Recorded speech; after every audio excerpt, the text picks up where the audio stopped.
Hello મિત્રો, વિડીયોમાં તમારું સ્વાગત છે। ગુજરાતમાં ધીરે ધીરે લઘુત્તમ તાપમાન વધી રહ્યું છે, ત્યારે સવારે અને રાતે ઠંડી, જ્યારે બપોરે ગરમીનો અનુભવ થાય છે।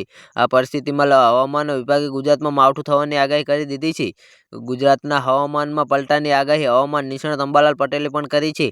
આજે આપણે અહીં હવામાન વિભાગના અમદાવાદના કેન્દ્રની હવામાન વિભાગની આગાહી જોઈએ, જેમાં તેમણે વરસાદ થવાની પણ સંભાવના વ્યક્ત કરવામાં આવી રહી છે। તો જ્યાં મિત્રો હવામાન વિભાગના અમદાવાદના કેન્દ્રના ડાયરેક્ટર એ.કે. દાસે ગુજરાતના હવામાનમાં પલટો આવશે તેવી આગાહી કરી છે, જેમાં તેમણે જણાવ્યું છે કે 24 કલાકમાં કોઈ મોટો બદલાવ નહીં થાય, પરંતુ જે 2 થી 3 ડિગ્રી તાપમાનમાં ઘટાડો નોંધાશે, જે બાદ 2 થી 4 ડિગ્રી તાપમાન ધીરે ધીરે વધારો નોંધાશે। અમદાવાદમાં આકાશ સ્વસ્થ રહેવાની આગાહી કરી છે। આજે અમદાવાદમાં 15 ડિગ્રી તાપમાન નોંધાશે। આ સાથે તેમણે જણાવ્યું છે કે આજે કચ્છના ઉત્તર ભાગમાં સાથે ઉત્તર ગુજરાતના બનાસકાંઠા અને પાટણમાં માવઠાની આગાહી કરવામાં આવી રહી છે। તો જે હા મિત્રો, વીજળીના કડાકા સાથે વરસાદની શક્યતા યલો એલર્ટ જાહેર કરવામાં આવી રહી છે। તો જે હા મિત્રો, આ સાથે તેમણે વધુમાં જણાવ્યું છે કે એક વેસ્ટર્ન ડિસ્ટર્બન્સ પસાર થઈ રહ્યું છે। દરિયાકાંઠાના વિસ્તારોમાં પવનની ગતિ 20 થી 25 કિમી પ્રતિ કલાક રહેવાની આગાહી છે। આ સાથે મહત્તમ ગતિ 30 રહેવાની શક્યતા છે। અહીં ઉત્તર પશ્ચિમ તરફનો પવન ફૂંકાશે। માછીમારોને 2 દિવસ દરિયો ન ખેડવાની સૂચના આપવામાં આવી રહી છે।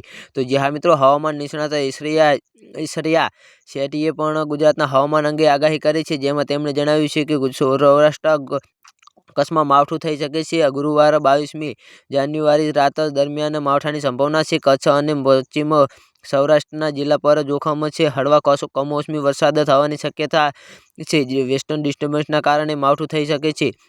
ઠંડી આગળની આગાહી કરતા તેમણે જણાવ્યું છે કે 24 થી 26 જાન્યુઆરી દરમિયાન માવઠાની આગાહી કરવામાં આવી રહી છે। તો જ્યાં મિત્રો હવામાન નિષ્ણાત અંબાલાલ પટેલે પોતાની આગાહીમાં જણાવ્યું છે કે હાલ પરિસ્થિતિ વિક્ષોપ આવ્યા છે, જેના કારણે ઉત્તર ભારતમાં હિમાલયના ભાગમાં બરફનો દુષ્કાળ હતો તે ધીરે ધીરે હટશે અને હિમતાંડવ બનશે। વેસ્ટર્ન ડિસ્ટર્બન્સને કારણે ઉત્તરરાષ્ટ્રીય પ્રદેશમાં છેક રાજસ્થાન સુધીના વિસ્તારોમાં હવામાનમાં મોટો પલટો આવશે। પવનના તોફાનો, ભારે ગાજવીજ અને કમોસમી વરસાદ અને બરફની શિલાઓનું પડવું વગેરે ઘટના થવાની શક્યતા છે। જમ્મુ કાશ્મીરમાં બરફની રાહ જોઈ રહેલા સહેલાણીઓ માટે સારું રહેશે, પરંતુ પશ્ચિમ વિક્ષોભની અસર પાકિસ્તાનના પ્રદેશોમાં જોવા મળશે અને ત્યાંથી ધીરે ધીરે સરહદના ભાગોમાં કચ્છ અને ઉત્તર ગુજરાતના ભાગોમાં થવાની શક્યતાઓ રહેશે। દેશના આંતરરાષ્ટ્રીય પ્રદેશોમાં તો 100 મી જેટલો વરસાદ થવાની શક્યતાઓ પણ રહેશે। તો જ્યાં મિત્રો, આ સાથે તેમણે જણાવ્યું છે કે બંગાળ ઉપસાગરની સિસ્ટમને લીધે અને અરબ સાગરના ભેજ, આ બંને સિસ્ટમો મર્જ થતાં વેસ્ટર્ન ડિસ્ટર્બન્સનું સાયક્લોનિક સર્ક્યુલેશન થતાં તેમાં આ ભેજ ભળશે અને એન્ટી-સાયક્લોન ગુજરાતના ભાગોમાંથી દૂર હટી જતા ગુજરાતના હવામાનમાં પલટો આવશે। તારીખ 22 થી 28માં ઉત્તર ભારતમાં પલટો અને 25 થી 28માં ગુજરાતના હવામાનમાં પલટો આવવાની શક્યતા સેવવામાં આવી રહી છે।